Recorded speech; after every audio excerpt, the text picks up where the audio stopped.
Hi folks, welcome back. The video I did yesterday ended quite abruptly. For some reason it stopped recording. So what I'm going to do is complete the quick play games that we were discussing yesterday. The date was the 19th of April 2018. The two games that had been completed were Boston 11, Los Angeles Angels 0, San Francisco Giants 5, Arizona Diamondbacks 3. So, New York Mets, Atlanta Brave. New York are a D, Atlanta are a B. B against D is an 11. The underdogs win. 5 is a shutout for New York.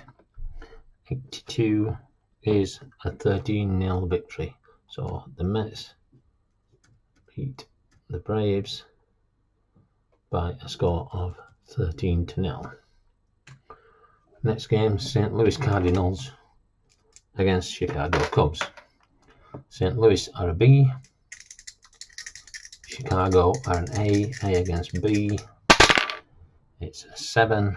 7 is the underdogs, so great result for me. Chicago win.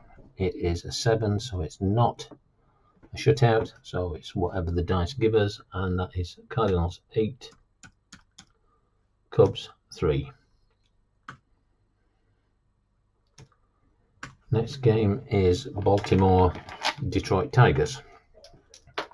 Baltimore F3, 3 if opponent is D or F, change opponent to C, and Detroit are an F, so they become a C. So Detroit CF. CF is a 9, and a 9 is the favoured, so Detroit win. And they got the 2 that they needed for a shutout, 29. 29 is a 10-0 victory for Detroit. So we enter that. Miami Marlins, Milwaukee Brewers. Miami are an F, Milwaukee are an A. It should be an easy one, but not always. 11, as you can see, 11 is the underdog. So Miami beat Milwaukee. A 6 or an 11, and it is a 6, therefore 62 is a shutout at 11-0. So Miami 11, Milwaukee 0. 11-0. If my friends in America don't know what nil is the same as 0. Toronto Blue Jays against the New York Yankees. So Toronto are a D, New York Yankees are a B2. When at home, change to an A. So it's a D against an A against D. 7 is the favourite. So the Yankees win. The Yankees are looking at 2 or 4, and it's a 3, so it's the score on the dice, which is 6-5. Toronto 5, Yankees 6. 2 more to go. Pittsburgh at Philadelphia. Pittsburgh C, Philadelphia D. And it's a 7, so the underdogs win. So Philadelphia wins that. Would be a happy result for Rob. And a 6 means it's the score on the dice, so Pittsburgh 1, Philadelphia 8.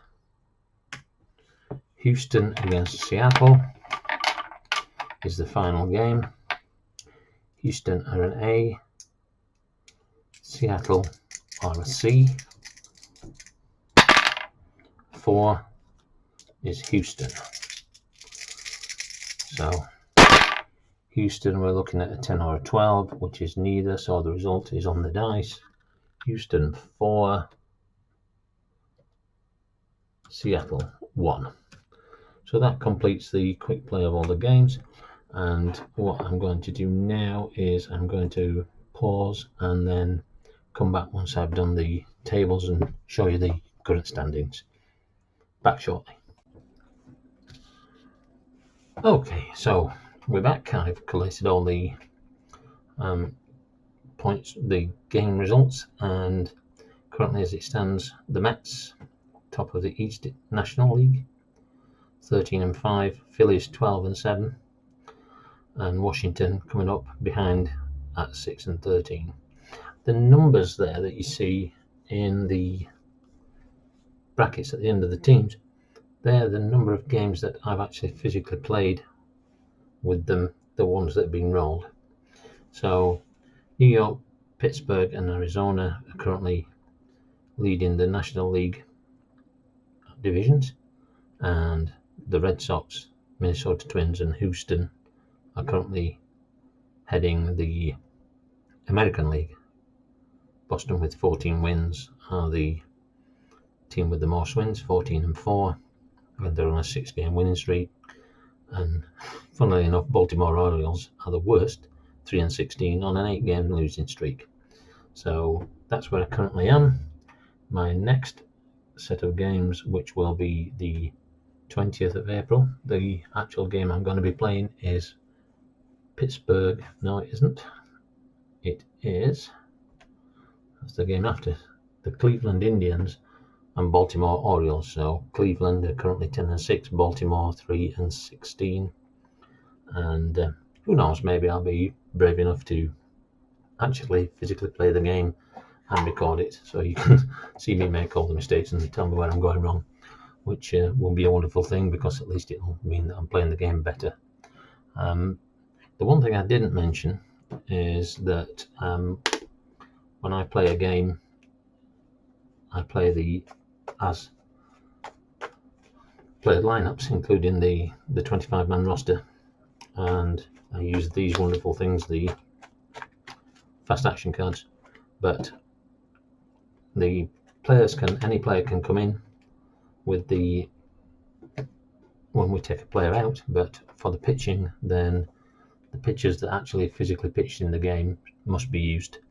The only change I make to that is if I use all the pitchers, then obviously if I need another pitcher, then I take one from the rest of the bench. And if the starting pitcher goes out for some reason, such as in one of my first games, if I can find it, let's have a see if I can find it for you.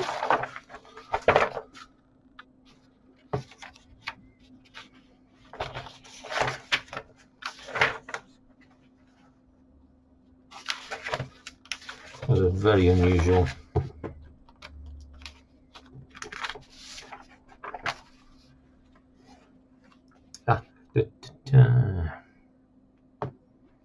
he only actually pitched at one batter.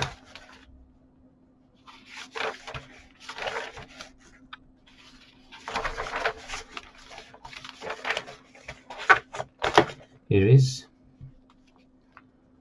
Cueto of San Francisco, pitched at one batter.